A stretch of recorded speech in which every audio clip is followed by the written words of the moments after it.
Kaduna Disco has warned of blackouts ahead of the NLC, Nigerian Labour Congress, Kaduna strike planned for today. Let's take a look at a couple tweets there. There's the first tweet saying, power failure due to the NLC's industrial action. Management of the Kaduna Electric regrets to inform its customers in Kaduna State that the service interruption currently being experienced in the state is as a result of the industrial action embarked upon, if you look at below your screen at the bottom there, by the Nigerian Labour Congress in compliance with the NLC directive. The Transmission Company of Nigeria has knocked off all 33 kV lines in Kaduna State. Take a look at the second tweet from there. It said, consequently, we're appealing to all communities, security agencies, and vigilante groups to be vigilant so that men of the underworld would not cash in on the situation to vandalize power supply installations. Any suspicious movement, they say, will be reported. At the bottom of your screen there, we once again appeal to both parties, that's the Kaduna State government and the labor unions, in the dispute to strive to get an amicable resolution for normalcy to return. Head of Corporate Communications at the Kaduna Disco. Joining us to discuss further is Arise business analyst Chika Ombona. Chika, you're very welcome. Thank you for joining us. Morning, sir. Let's start with the exchange rate. Help us clear the air, because the number of folks, some folks said that it means there's a devaluation has happened, and so help us out, because we're looking at the rates there it's no longer there on the site. Yeah.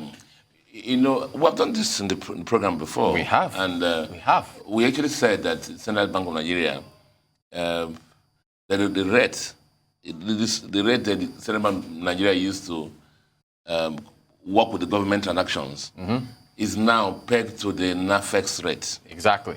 And it was like at 2% below the NAFEX rate. That's what Central Bank has been using, to do transactions that had to do with the government.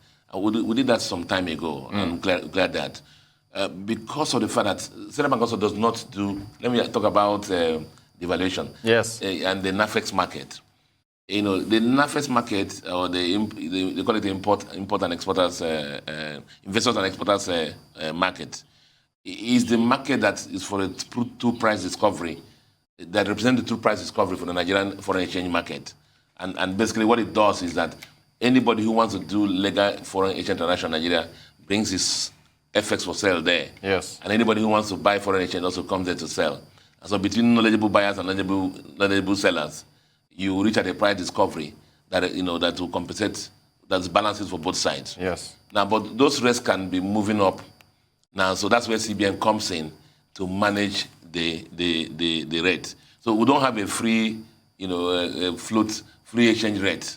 What we have is a managed float in Nigeria, in the sense that CBN comes occasionally when the rates move aggressively up, and so CBN brings supply in to moderate the rates. Okay. But what you see, the 401 you see, they represent what knowledgeable willing buyers and sellers who bring their dollars to buy in the market, that market, and those who want to buy from that market, have offered for the dollars that are available for sale. I think for me, it's a lesson to Central Bank also and to other government agencies, to government agencies. Yes. Because Central Bank must understand that a lot of people use information on their website to make decisions. And that rate of 379 has been redundant for a long time now. And it actually served no purpose. It was no longer relevant.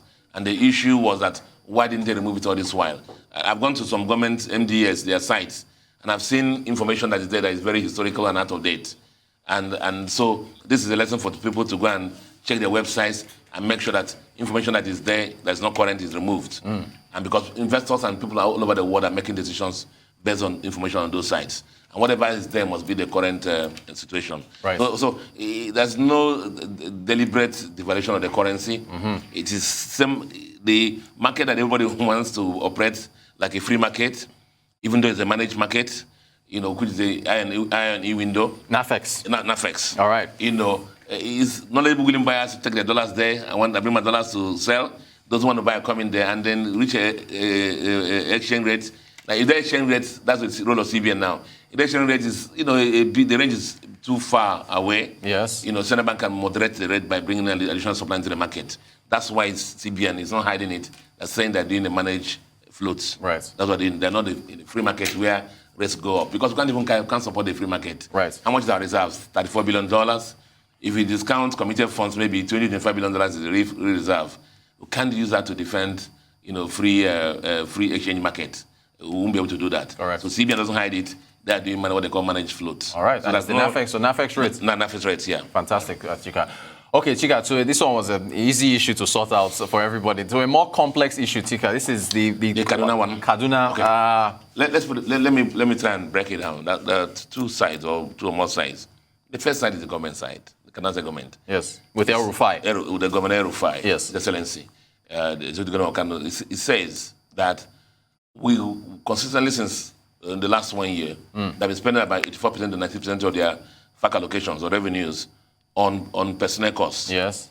And that the state is more than that.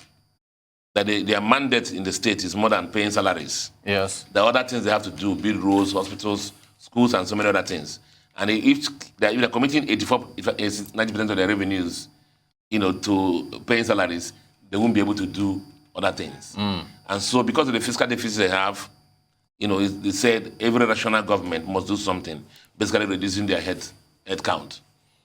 And that's what they have gone to do. Right. Starting from local government, they did in April about 4,000 people they let go, and they plan to do more because of what I just told you now. See, the state is not more than civil servants, who we currently, all the money will get, about 84% of it goes to paying their salaries. Right. We need to do other things. We need to build roads, and the health, security, and so on things. If we're going to do this, we won't be able to meet other services. And so the rational thing for us to do is to reduce that, reduce the head count. So that's the government side. And the labor side is saying, no, that cannot work. If you can't just go and fire people anyhow. Yes. Even if you're going to fire people, there must be a process to it. You must sit down and negotiate and talk about the redundancies and whatever is due to them and pay the right terms, not just fire people. And because the government and the labor have not been able to have a meeting point on this, that's why this is happening. Labor, Chika. Labor for electricity tariffs, labor for the fuel deregulation, labor here again. Chika, we've talked about government spending. You've talked about it at the highest levels and how the other states are struggling. And I don't want you to take sides here because I know you want to stay in the middle. But looking at what the governor is doing, is that a recipe for the rest of the country? And if so, does that not? How do we manage this thing? When during the May 1 Labor Day, yes, the NLC president made a statement which I liked. He said that we must be willing to make sacrifice for the country. We must be willing to make sacrifice for the country. Yes. I could latch on that and expand it and say that who are in a rot, and the country needs to get out from it. As the issues you mentioned. As I said before in this program, we cannot continue to sustain the subsidies in petroleum. We can't. Even electricity, we cannot continue because investments cannot come into that sector. So there must be some meeting of ground that between labor and the government side for these things to happen. And the issue is, okay, it's going to lead to reduction of manpower, headcounts. Yes. What's going to happen to these people? And the government must have a plan for that.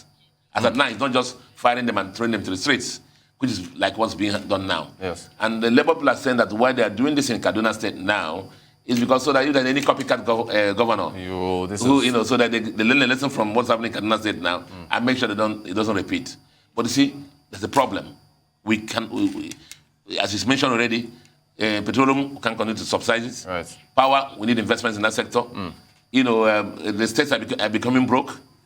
So something must give way. Something has to happen. Something has to happen. And as the NLC president said, everybody must be willing to sacrifice for our country. And that sacrifice is what has to be defined. But the issue now is that the workers think the government side is holding constant their lifestyle and asking workers to what? Sacrifice. They're not seeing any sacrifice being done by the executive side. The convoys are not reducing, the losses are not reducing, the budgets are not reducing, the lifestyle are not reducing, and you're asking firing workers who even some of them earn less than a minimum wage. And some of them are even owed backlog of salaries.